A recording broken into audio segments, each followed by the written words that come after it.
Second is very much moisturizing siya. Blablabla.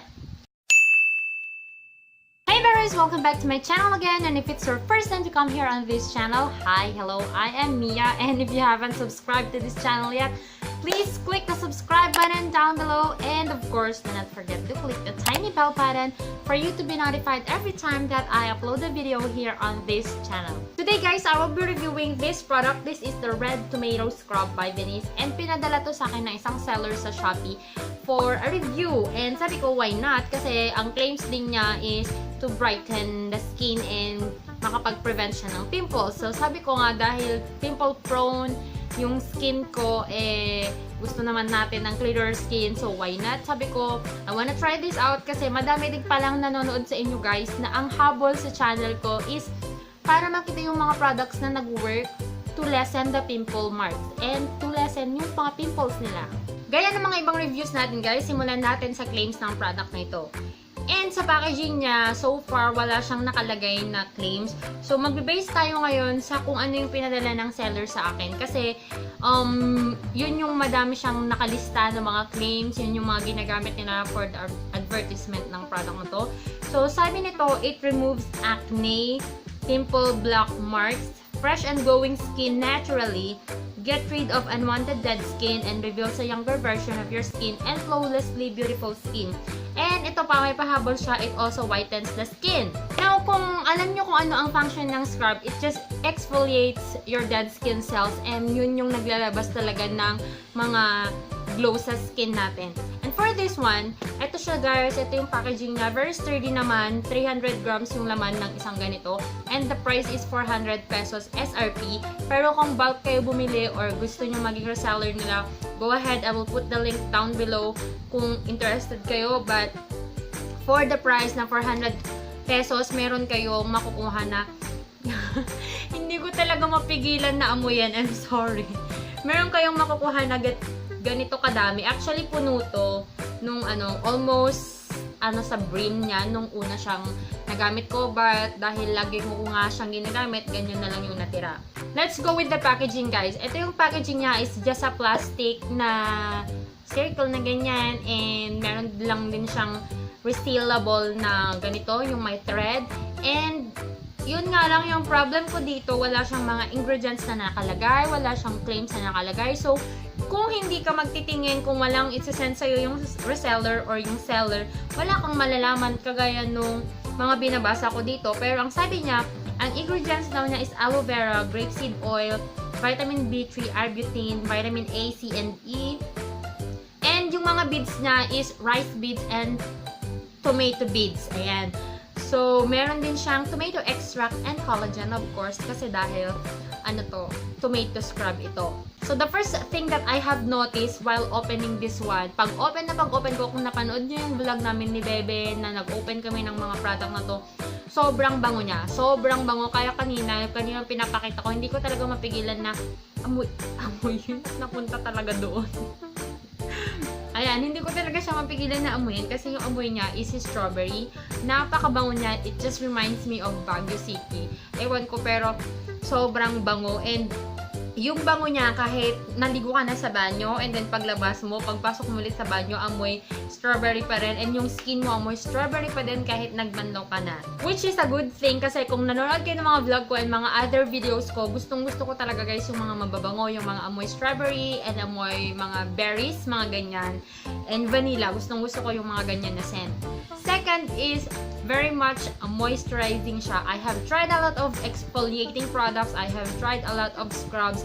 And ito pala yung scrub na hindi siya yung nakaka-dry. Yung paglabas mo ng banyo, hindi siya kagaya nung yung parang dry na dry yung skin mo na parang dehydrated. This one is hydrated yung skin mo kasi yung kanyang consistency or yung kanyang texture, napaka-ano kasi nito eh. Let's do that. Ayan, ganyan talaga yung niya. So, para siyang cream. Ayan, para siyang cream, hindi siya yung watery. Hindi din siya very harsh dun sa skin. Yung cream niya na to, ito yung nagmo-moisturize dun sa skin mo while exfoliating your skin. Pag gumamit ka ng whitening soap and nakaka-dry yung soap na yon, if you've watched my tomato soap review, sabi ko nga nakaka-dry talaga yun ng skin. Ang ginagawa kong technique guys, naglalagay ako ng ganito after kong magsabon para mas na-moisturize ko yung skin ko, and kahit hindi ako mag-lotion actually. Pero kung mahilig talaga kayo mag-lotion, why not? Okay pa rin naman. Pero ito, kapag mga hot days, lalo na dito sa Philippines, di ba, napaka-humid ng weather natin, and ayaw natin naglalagay ng madaming product sa balat natin dahil sa sobrang init. This one is really perfect kasi kahit hindi ka na mag-lotion, na-moisturize na yung skin mo. Ginagamit ko tong product na to guys every other day kasi sabi ko nga hindi siya ganun ka-harsh dun sa skin. And ang gustong-gusto ko dito, ginagamit ko siya sa kilikili, sa singit, and dito sa face ko, and dito sa neck, tsaka dito sa dibdib. Actually, buong katawan siya. Ganun siya sa akin. And gustong-gusto ko kasi meron siyang mga beads na hindi natutunaw.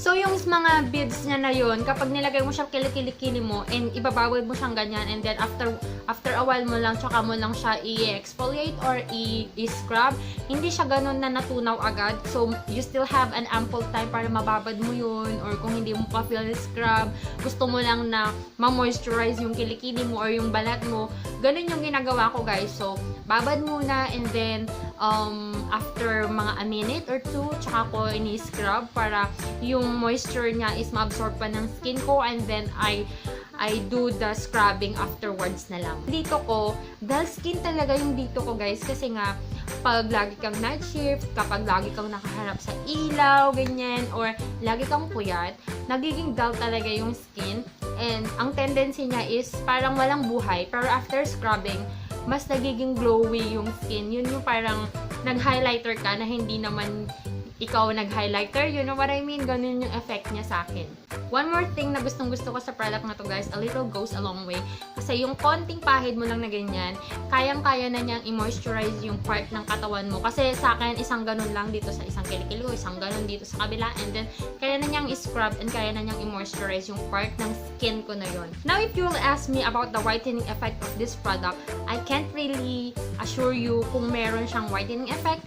Medyo siguro kasi nga, 'di ba, natatanggal niya yung mga outer covering which is darker sa skin natin. So, dun pumapasok yung whitening effect niya. Pero hindi siya kagaya ng mga whitening products talaga na in-depth yung pagpapaputi niya. This one is good if you are using a whitening soap or if you are using a whitening product kasi maganda siyang combo sa whitening na yun. So, yun nga yung ginamit ko, yung red tomato soap. Ito yung ginagamit ko to exfoliate kasi kapag naka-exfoliate yung skin natin, mas madaling mag-penetrate yung mga nutrients from the whitening soap na magwa-whiten ng skin natin. But with this product alone, hindi siya siguro ganun kaputi or hindi siya ganun drastically magbibigay ng effect to whiten your skin. Now, let us summarize the things that I've said in this video kasi alam ko, yun naman lagi yung inaantay nyo. So, the first one is, it really smells so good. Number 2 na gustong-gusto ko din dito, moisturizing talaga siya. Te, para kang nag-lotion after mong maligo. Number 3, hindi siya very harsh sa skin. So, kayang-kaya mo siyang gamitin every other day na hindi ka mag-worry na masisira yung skin mo. Number 4, a little goes a long way. Talagang alam nyo naman ako guys, tipid mode lagi. So, yung kung saan ako makakatipid na sulit ang product, doon ako. And this one is really good kasi nakakatipid ka talaga. Konting-konting product lang yung kailangan mo to exfoliate any part of your skin. Number 5 is, nagbibigay siya ng glowing skin. And yun nga, most of the time, dito sa mukha ko, dun mo talaga mapapansin, and dito sa shoulder, dun mo talaga mapapansin na meron ka talagang glowing na skin. Tatanggal niya yung dullness. But the downside of this product, hindi siya ganun ka-effective to whiten something. So, I do advise you guys, if you wanna try this one out, i-partner nyo siya sa pampaputin na product nyo kasi mas maganda nga yung combo kapag meron kang ganitong scrub. And most of the time kasi mga whitening products nakaka-dry siya. So, maganda to na combo nyo kasi ito yung magmo-moisturize sa skin, yung mag-hydrate para hindi kayo nangangati, para hindi very drying yung skin ninyo. All in all, nasiyahan ako sa product na to, sa performance ng product na to, and if you will ask me if I will repurchase this product, I will definitely repurchase this one kasi sobrang ganda niya dun sa balat ko. Naging hiyang talaga niya. So if you enjoyed watching this video and if you did learn something today, please do not forget to click the subscribe button.